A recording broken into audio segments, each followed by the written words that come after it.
سرقت باب في جنح الليل يا ناس، يا رئاسة الجمهورية، يا دستور. بابل سرقت في جنح الليل الأليل، واليوم رئاسة الجمهورية ترتكب معصية دستورية، تصدر مرسوم جمهوري والمخرجات باطلة ومصيبته وعراقه.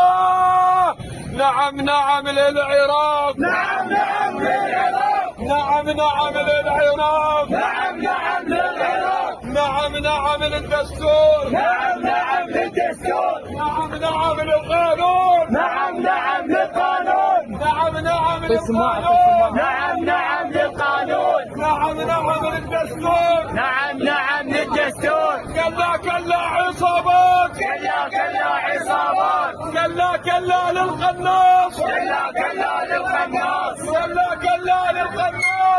رئاسة الجمهورية، رئاسة الجمهورية ما هكذا تطبيق على الإطلاق. الدستور ينص على أن رئيس الجمهورية هو الراعي للدستور والمؤتمن على الدستور.